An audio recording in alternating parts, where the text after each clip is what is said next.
Allez, on se fait un petit plaisir aujourd'hui avec le mari de Léa Glucksmann, j'ai nommé Raphaël.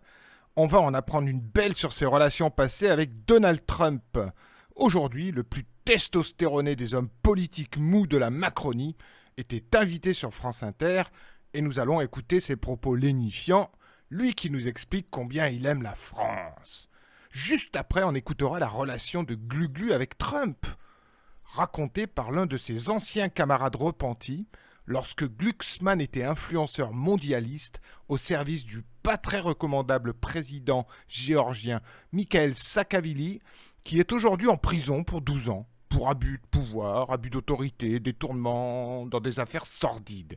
Oui, oui, oui, ce même Saakashvili qui fut géorgien, puis ukrainien et gouverneur d'Odessa, puis redevenu seulement géorgien après avoir été déchu de sa nationalité ukrainienne, que Zelensky lui a finalement rendu.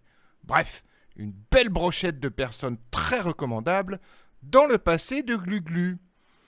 Écoutons ce que le gendre idéal, Raphaël, vêtu de son beau costume thermocollé, a à nous dire. J'ai envie de me battre pour la France. J'ai envie de me battre pour que notre pays renoue avec sa grandeur, avec son destin, avec son histoire.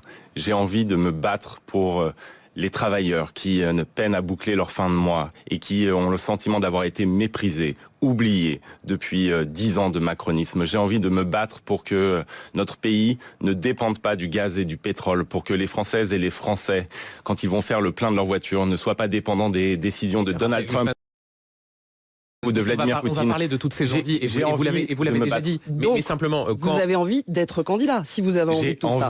J'ai envie Pourquoi vous ne de le dites pas rassembler ma famille politique. J'ai envie d'utiliser ces 3 mois pour convaincre la gauche démocrate Alors. et républicaine qu'elle peut gagner l'élection. Et Alors. c'est important, Benjamin Duhamel, laissez-moi terminer.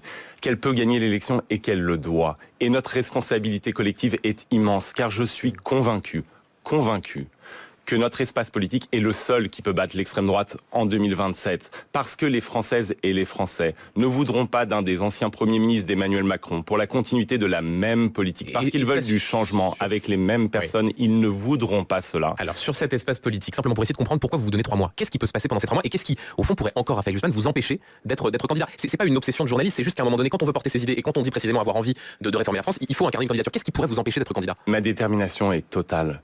Mais je suis convaincu que nous choisirons la bonne personne. Si je ne suis pas cette bonne personne, ce ne sera pas moi. Je suis convaincu que notre espace politique fera face à ses responsabilités. Je suis convaincu que, au-delà de la division actuelle, eh bien, nous montrerons le visage de l'unité parce que nous sommes responsables. Et que moi, j'ai une responsabilité particulière, je vais vous le dire. J'ai une responsabilité particulière parce que je suis le seul sur cet espace politique de la gauche démocratique à avoir fait un score à 2 chiffres à une élection nationale depuis plus de 10 ans. Ces 14% de 2024 m'obligent. J'ai réveillé un espoir chez les Françaises et les Français qui croient encore à la solidarité sociale, à la République, à la démocratie, à l'Europe. Et cet espoir-là, je ne le trahirai pas. Voilà donc ce qu'avait à nous dire Gluglu. Pour un programme politique, vous repasserez. Ce qui reste de cette intervention magistrale, c'est vraiment le je, moi. Allez, attention. Bon, 20 secondes de souffrance de plus avec un petit découpage je, moi, sans trucage. Aucun doublon. J'ai envie de me battre, j'ai envie de me battre, j'ai envie de me battre, j'ai envie de me battre, ne sois pas dépendant des décisions de Donald Trump. J'ai envie, car je suis convaincu. Ma détermination est totale. Je suis convaincu, et je suis convaincu que moi j'ai une responsabilité. J'ai une responsabilité particulière parce que je suis le seul. J'ai réveillé un espoir. Je ne le trahirai pas. Sans commentaire. Maintenant, passons à son ancien camarade Félix Macquart, un consultant qui travaillait à ses côtés lorsque Gluglu était le larbin du président géorgien pas très net. Il se lâche sur ce qu'il pense de Raphaël et c'est pas très aimable du tout. Écoutez ça. Si tu veux, ça donne une idée à quel point c'est grotesque le positionnement de Raphaël Glucksmann aujourd'hui. C'est-à-dire, le mec, il était en train ils étaient tous, c'est pas que Glucksmann, mais ils étaient tous en train de faire tout ce qu'ils pouvaient pour convaincre Trump de bâtir une tour. Trump, chez eux, Trump qui, à terme, si tu veux, s'est rendu compte un jour qu'au lieu d'extorquer quelques milliards, quelques malheureux milliards aux Géorgiens pour leur construire leur tour, il pouvait extorquer des centaines de milliards aux Saoudiens et aux autres pays du Golfe. Donc, si tu veux, un jour, il a juste mis fin à la conversation, Trump. En plus, c'était à l'époque du Russiagate, donc il était sous le coup d'accusations en permanence de fricoter avec les Russes, etc. Ce qui était un pipeau c'était absolu. Un fan de Trump, il faut reconnaître que le Russiagate, c'était c'était un pipeau absolu.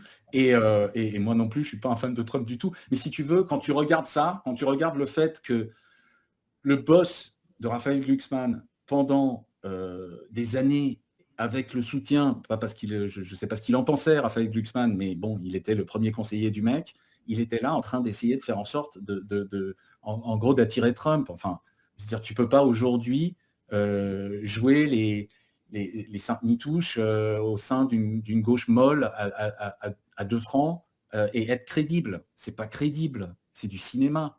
Donc voilà, il y a un problème aujourd'hui dans toute ce positionnement, et je dirais qu'il est défini par un truc simple. L'Occident est devenu, et ce n'est pas un problème des peuples, c'est un problème des dirigeants politiques européens et américains. En fait, l'écart entre la parole et les actes est devenu ce qui nous définit. Voilà. Votez en 2027 pour qui vous plaira. Gageons qu'après cette vidéo, vous y réfléchirez à 2 fois pour choisir le mari de Léa. Si toutefois il n'explose pas en vol et se rallie à Gabi. Entre moi, je, on se comprend.